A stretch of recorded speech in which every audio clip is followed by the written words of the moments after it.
Dracula by Bram Stoker. Chapter 1. Jonathan Harker's Journal. 3rd of May. Bistritz. Left Munich at 8:35 p.m. on 1st May, arriving at Vienna early next morning. Should have arrived at 6:46, but train was an hour late. Budapest seems a wonderful place from the glimpse which I got of it from the train and the little I could walk through the streets. I feared to go very far from the station, as we had arrived late and would start as near the correct time as possible. The impression I had was that we were leaving the west and entering the east. The most western of splendid bridges over the Danube, which is here of noble width and depth, took us among the traditions of Turkish rule. We left in pretty good time, and came after nightfall to Klausenburg. Here I stopped for the night at the Hotel Royal. I had for dinner, or rather supper, a chicken done up some way with red pepper, which was very good but thirsty. Memorandum. Get recipe for Mina. I asked the waiter, and he said it was called paprika Händel, and that, as it was a national dish, I should be able to get it anywhere along the Carpathians. I found my smattering of German very useful here. Indeed, I don't know how I should be able to get on without it. Having had some time at my disposal when in London, I had visited the British Museum, and made search among the books and maps in the library regarding Transylvania. It had struck me that some foreknowledge of the country could hardly fail to have some importance in dealing with a nobleman of that country. I find that the district he named is in the extreme east of the country, just on the borders of 3 states, Transylvania, Moldavia, and Bukovina, in the midst of the Carpathian Mountains, one of the wildest and least known portions of Europe. I was not able to light on any map or work giving the exact locality of the Castle Dracula, as there are no maps of this country as yet to compare with our own Ordnance Survey maps, but I found that Bistritz, the post town named by Count Dracula, is a fairly well-known place. I shall enter here some of my notes, as they may refresh my memory when I talk over my travels with Mina. In the population of Transylvania there are 4 distinct nationalities: Saxons in the south, and mixed with them the Wallachs, who are the descendants of the Dacians, Magyars in the west, and Zekeles in the east and north. I am going among the latter, who claim to be descended from Attila and the Huns. This may be so, for when the Magyars conquered the country in the 11th century, they found the Huns settled in it. I read that every known superstition in the world is gathered into the horseshoe of the Carpathians, as if it were the centre of some sort of imaginative whirlpool. If so, my stay may be very interesting. Memorandum. I must ask the Count all about them. I did not sleep well, though my bed was comfortable enough, for I had all sorts of queer dreams. There was a dog howling all night under my window, which may have had something to do with it, or it may have been the paprika, for I had to drink up all the water in my carafe, and was still thirsty. Towards morning I slept, and was wakened by the continuous knocking at my door, so I guess I must have been sleeping soundly then. I had for breakfast more paprika, and a sort of porridge of maize flour, which they said was mamaliga, and eggplant stuffed with forcemeat, a very excellent dish, which they call impletata. Memorandum. Get recipe for this also. I had to hurry breakfast, for the train started a little before 8, or rather it ought to have done so, for after rushing to the station at 7:30, I had to sit in the carriage for more than an hour before we began to move. It seems to me that the further east you go, the more unpunctual are the trains. What ought they to be in China? All day long we seemed to dawdle through a country which was full of beauty of every kind. Sometimes we saw little towns or castles on the top of steep hills, such as we see in old missals. Sometimes we ran by rivers and streams, which seemed from the wide stony margin on each side of them to be subject to great floods. It takes a lot of water, and running strong to sweep the outside edge of a river clear. At every station there were groups of people, sometimes crowds, and in all sorts of attire. Some of them were just like the peasants at home, or those I saw coming through France and Germany, with short jackets and round hats and homemade trousers, but others were very picturesque. The women looked pretty, except when you got near them, but they were very clumsy about the waist. They had all full white sleeves of some kind or other, and most of them had big belts with a lot of strips of something fluttering from them, like the dresses in a ballet, but of course there were petticoats under them.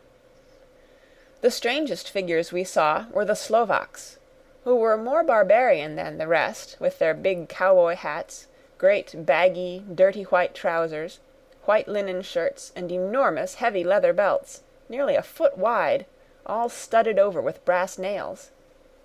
They wore high boots with their trousers tucked into them, and had long black hair and heavy black mustaches. They are very picturesque, but do not look prepossessing.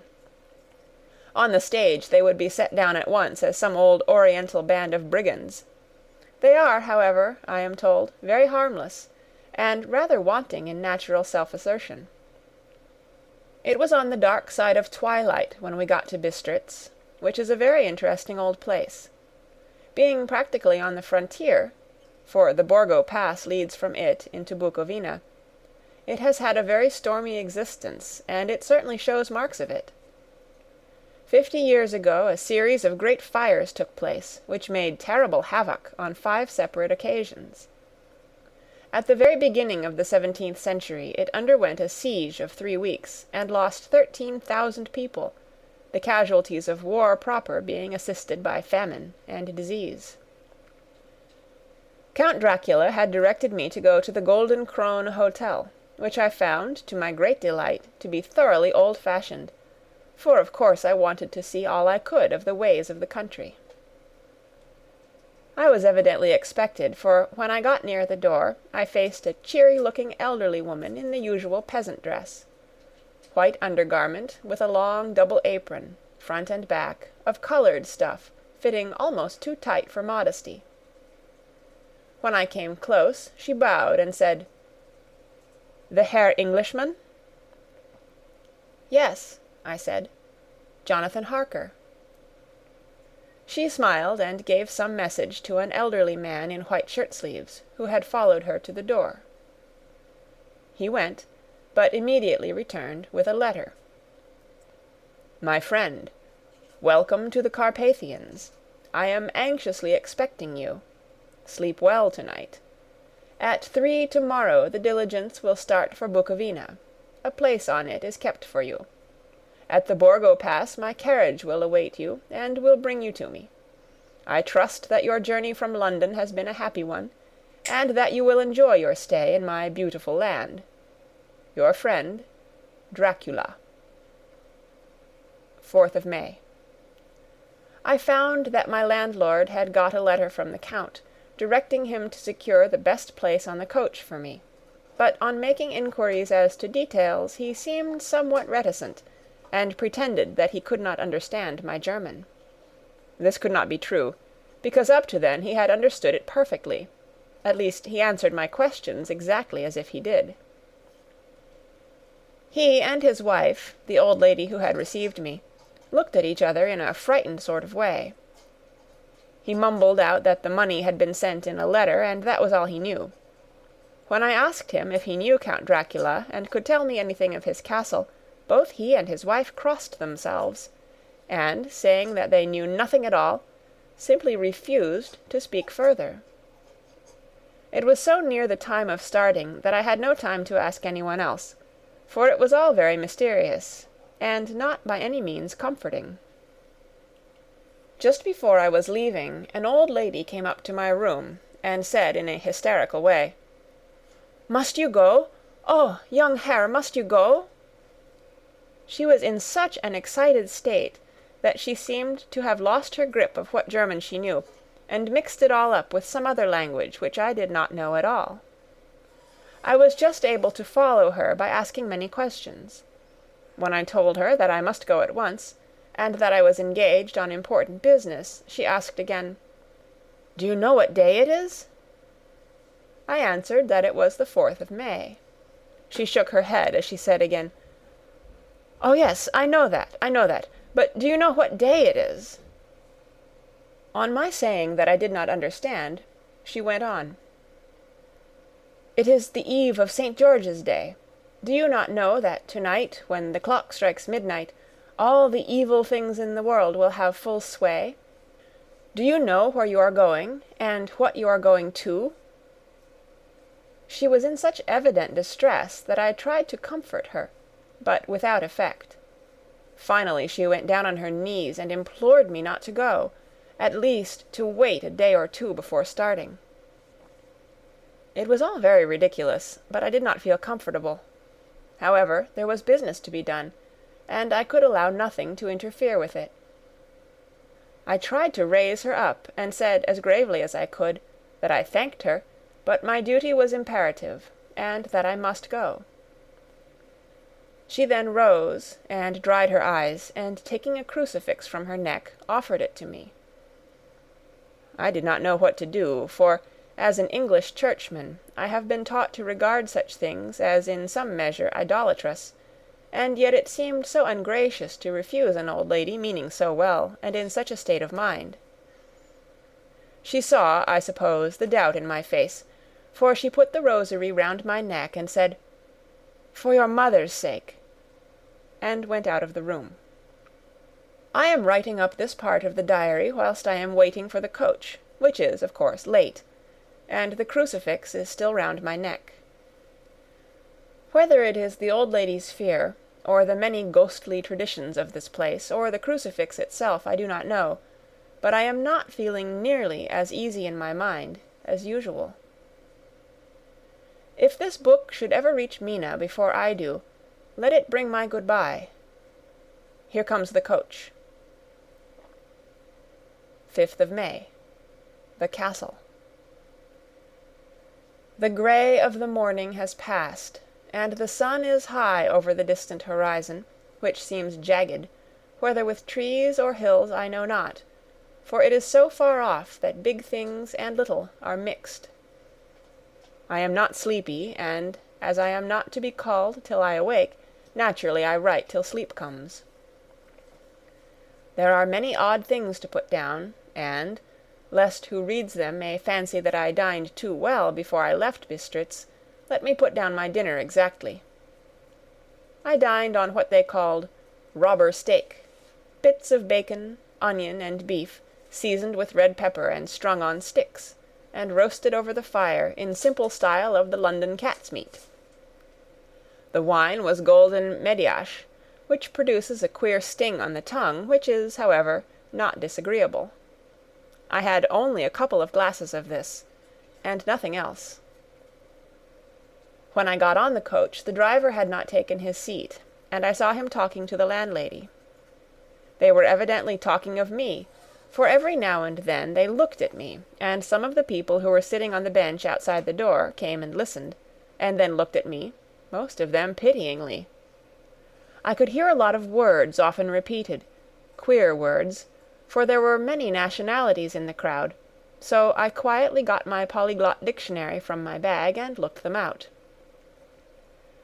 I must say they were not cheering to me, for amongst them were Ordog, Satan, Pokol, Hell, Stregoica, Witch, Vrolak, and Vlkoslak. Both mean the same thing, one being Slovak and the other Servian for something that is either werewolf or vampire. Memorandum. I must ask the Count about these superstitions. When we started, the crowd round the inn door, which had by this time swelled to a considerable size, all made the sign of the cross, and pointed 2 fingers towards me. With some difficulty I got a fellow passenger to tell me what they meant. He would not answer at first, but on learning that I was English, he explained that it was a charm, or guard, against the evil eye. This was not very pleasant for me, just starting for an unknown place to meet an unknown man, but everyone seemed so kind-hearted, and so sorrowful, and so sympathetic, that I could not but be touched. I shall never forget the last glimpse which I had of the inn yard, and its crowd of picturesque figures, all crossing themselves, as they stood round the wide archway, with its background of rich foliage of oleander and orange trees in green tubs clustered in the centre of the yard.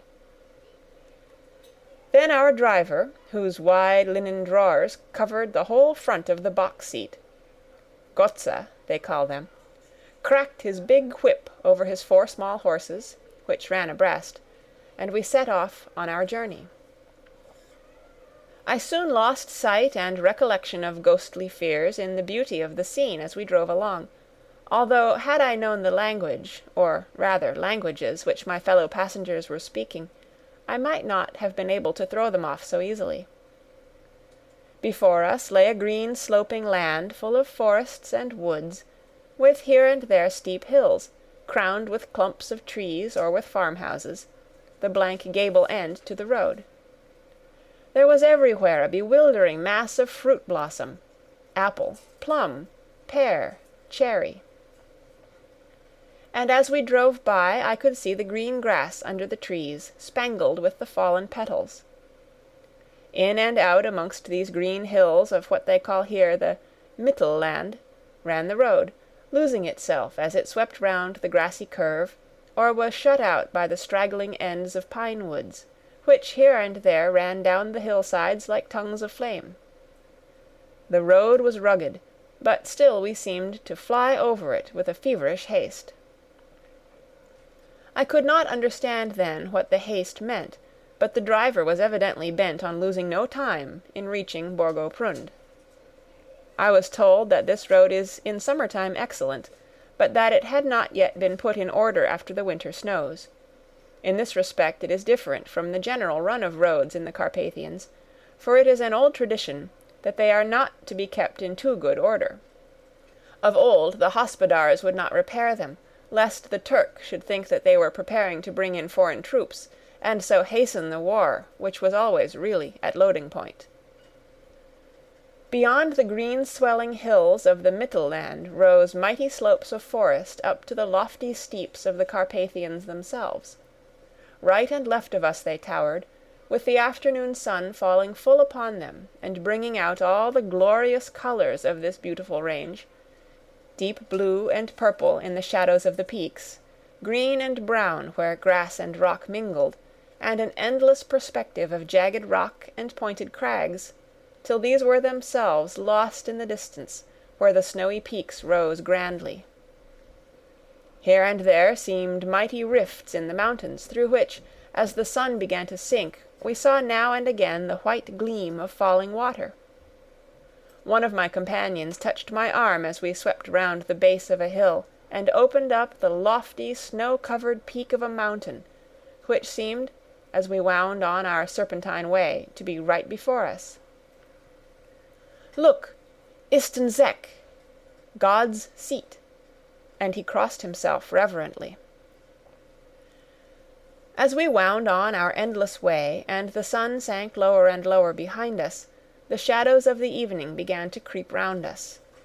This was emphasized by the fact that the snowy mountain top still held the sunset, and seemed to glow out with a delicate cool pink. Here and there we passed Czechs and Slovaks, all in picturesque attire, but I noticed that goiter was painfully prevalent. By the roadside were many crosses, and as we swept by my companions all crossed themselves. Here and there was a peasant man or a woman, kneeling before a shrine, who did not even turn round as we approached, but seemed in the self-surrender of devotion to have neither eyes nor ears for the outer world. There were many things new to me, for instance, hay-ricks in the trees, and here and there very beautiful masses of weeping birch, their white stems shining like silver through the delicate green of the leaves. Now and again we passed a Leiterwagen, the ordinary peasant's cart, with its long, snake-like vertebra, calculated to suit the inequalities of the road. On this were sure to be seated quite a group of home-coming peasants, the Czechs with their white, and the Slovaks with their coloured sheepskins, the latter carrying lance-fashion their long staves, with axe at end. As the evening fell, it began to get very cold, and the growing twilight seemed to merge into one dark mistiness with gloom of the trees, oak, beech, and pine, though in the valleys which ran deep between the spurs of the hills, as we ascended through the pass, the dark firs stood out here and there against the background of late-lying snow. Sometimes, as the road was cut through the pine woods that seemed in the darkness to be closing down upon us, great masses of greyness, which here and there bestrewed the trees, produced a peculiarly weird and solemn effect, which carried on the thoughts and grim fancies engendered earlier in the evening, when the falling sunset threw into strange relief the ghost-like clouds, which amongst the Carpathians seemed to wind ceaselessly through the valleys. Sometimes the hills were so steep that, despite our driver's haste, the horses could only go slowly. I wished to get down and walk up them as we do at home, but the driver would not hear of it. "No, no," he said, "you must not walk here. The dogs are too fierce." And then he added, with what he evidently meant for grim pleasantry, for he looked round to catch the approving smile of the rest, "And you may have enough of such matters before you go to sleep."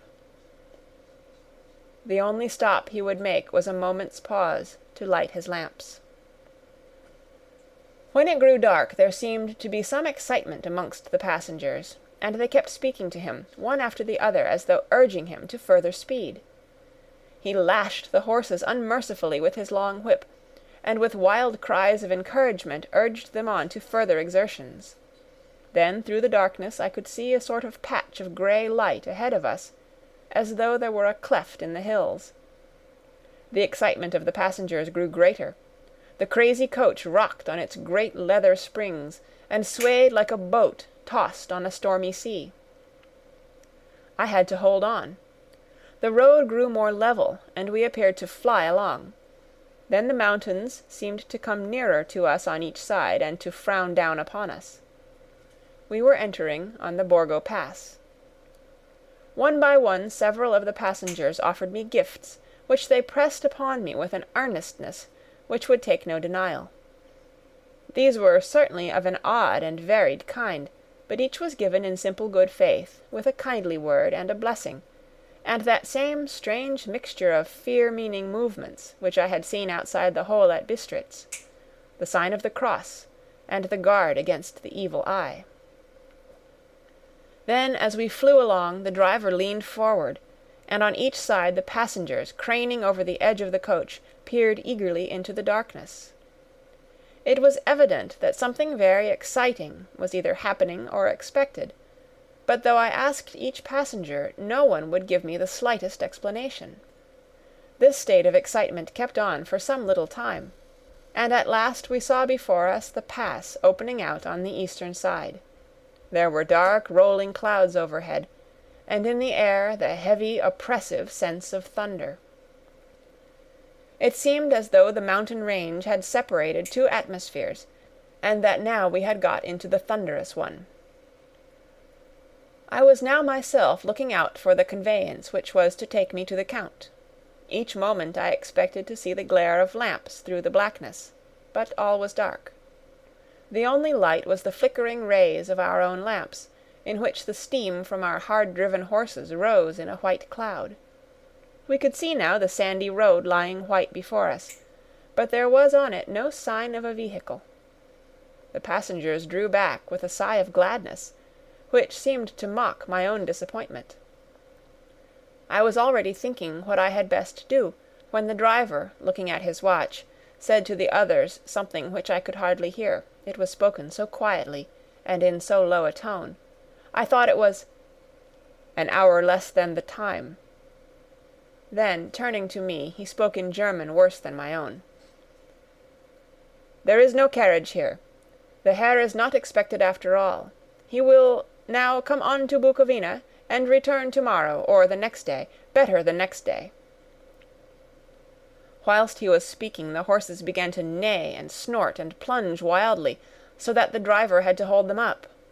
Then, amongst a chorus of screams from the peasants, and a universal crossing of themselves, a calèche, with 4 horses, drove up behind us, overtook us, and drew up beside the coach. I could see from the flash of our lamps as the rays fell on them that the horses were coal-black and splendid animals. They were driven by a tall man, with a long brown beard and a great black hat, which seemed to hide his face from us. I could only see the gleam of a pair of very bright eyes, which seemed red in the lamplight, as he turned to us. He said to the driver, "You are early tonight, my friend." The man stammered in reply, "The English Herr was in a hurry." To which the stranger replied, "That is why, I suppose, you wished him to go on to Bukovina. You cannot deceive me, my friend. I know too much, and my horses are swift." As he spoke he smiled, and the lamplight fell on a hard-looking mouth, with very red lips and sharp-looking teeth, as white as ivory. One of my companions whispered to another the line from Burger's Lenore, "Denn die Toten reiten schnell," for the dead travel fast. The strange driver evidently heard the words, for he looked up with a gleaming smile. The passenger turned his face away, at the same time putting out his 2 fingers and crossing himself. "Give me the Herr's luggage," said the driver, and with exceeding alacrity my bags were handed out and put in the calèche. Then I descended from the side of the coach, as the calèche was close alongside, the driver helping me with a hand which caught my arm in a grip of steel. His strength must have been prodigious. Without a word he shook the reins, the horses turned, and we swept into the darkness of the pass.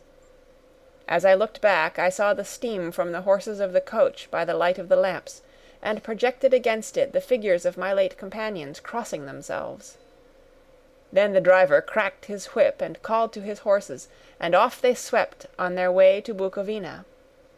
As they sank into the darkness I felt a strange chill, and a lonely feeling came over me.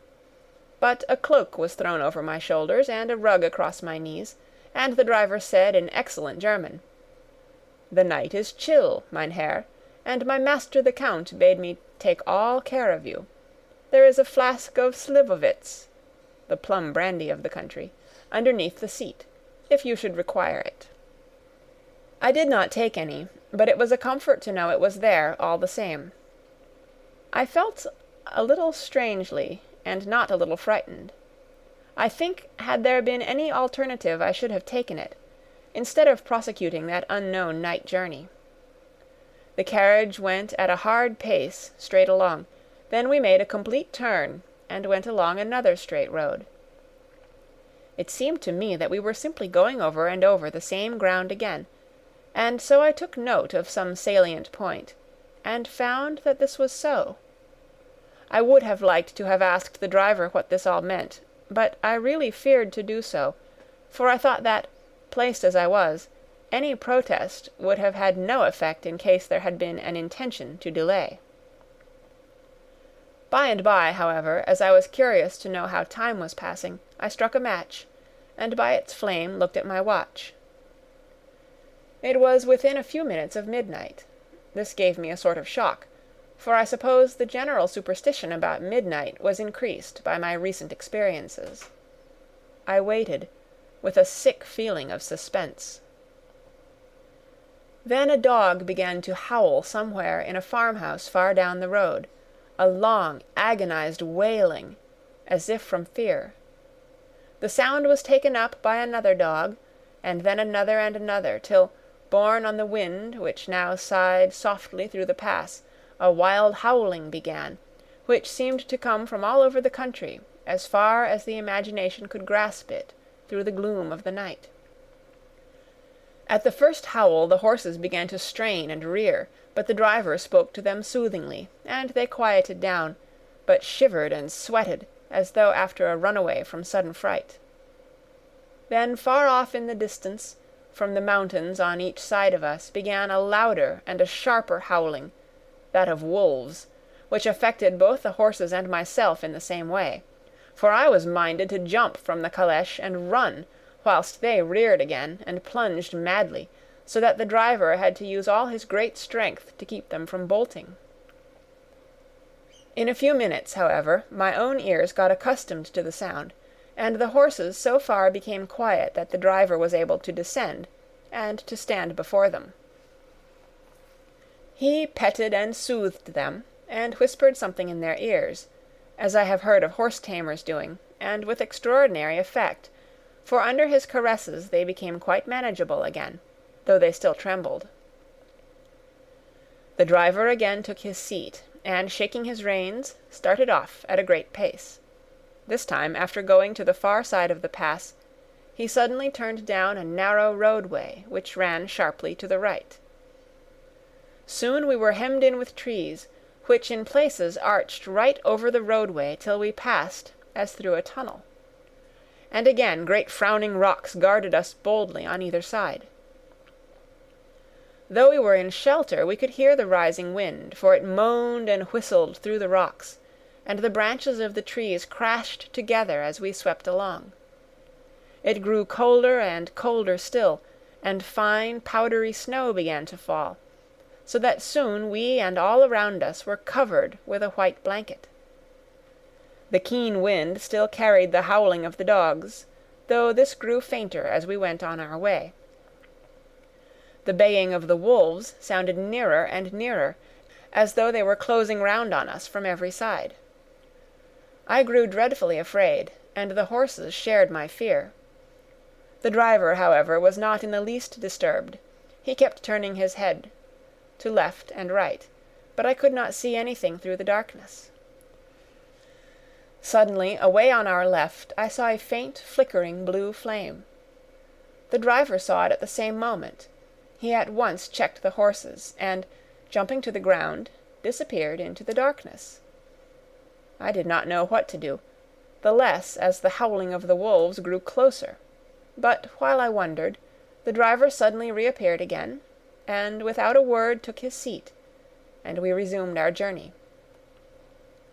I think I must have fallen asleep and kept dreaming of the incident, for it seemed to be repeated endlessly, and now looking back it is like a sort of awful nightmare. Once the flame appeared so near the road that even in the darkness around us I could watch the driver's motions. He went rapidly to where the blue flame arose. It must have been very faint, for it did not seem to illumine the place around it at all, and, gathering a few stones, formed them into some device. Once there appeared a strange optical effect. When he stood between me and the flame he did not obstruct it, for I could see its ghostly flicker all the same. This startled me, but as the effect was only momentary, I took it that my eyes deceived me straining through the darkness. Then for a time there were no blue flames, and we sped onwards through the gloom, with the howling of the wolves around us, as though they were following in a moving circle. At last there came a time when the driver went further afield than he had yet gone, and during his absence the horses began to tremble worse than ever, and to snort and scream with fright. I could not see any cause for it, for the howling of the wolves had ceased altogether. But just then the moon, sailing through the black clouds, appeared behind the jagged crest of a beetling, pine-clad rock, and by its light I saw around us a ring of wolves, with white teeth and lolling red tongues, with long sinewy limbs and shaggy hair. They were 100 times more terrible in the grim silence which held them than even when they howled. For myself I felt a sort of paralysis of fear. It is only when a man feels himself face to face with such horrors that he can understand their true import. All at once the wolves began to howl as though the moonlight had had some peculiar effect on them. The horses jumped about and reared, and looked helplessly round with eyes that rolled in a way painful to see. But the living ring of terror encompassed them on every side, and they had perforce to remain within it. I called to the coachman to come, for it seemed to me that our only chance was to try to break out through the ring, and to aid his approach I shouted and beat the side of the calèche, hoping by the noise to scare the wolves from the side so as to give him a chance of reaching the trap. How he came there I know not, but I heard his voice raised in a tone of imperious command, and, looking towards the sound, saw him stand in the roadway. As he swept his long arms, as though brushing aside some impalpable obstacle, the wolves fell back, and back further still. Just then a heavy cloud passed across the face of the moon, so that we were again in darkness. When I could see again, the driver was climbing into the calèche, and the wolves disappeared. This was all so strange and uncanny that a dreadful fear came upon me, and I was afraid to speak or move. The time seemed interminable as we swept on our way, now in almost complete darkness, for the rolling clouds obscured the moon. We kept on ascending, with occasional periods of quick descent, but in the main always ascending. Suddenly I became conscious of the fact that the driver was in the act of pulling up the horses in the courtyard of a vast ruined castle, from whose tall black windows came no ray of light, and whose broken battlements showed a jagged line against the sky. End of chapter 1. Recorded on November 2nd, 2005, in Oceanside, California.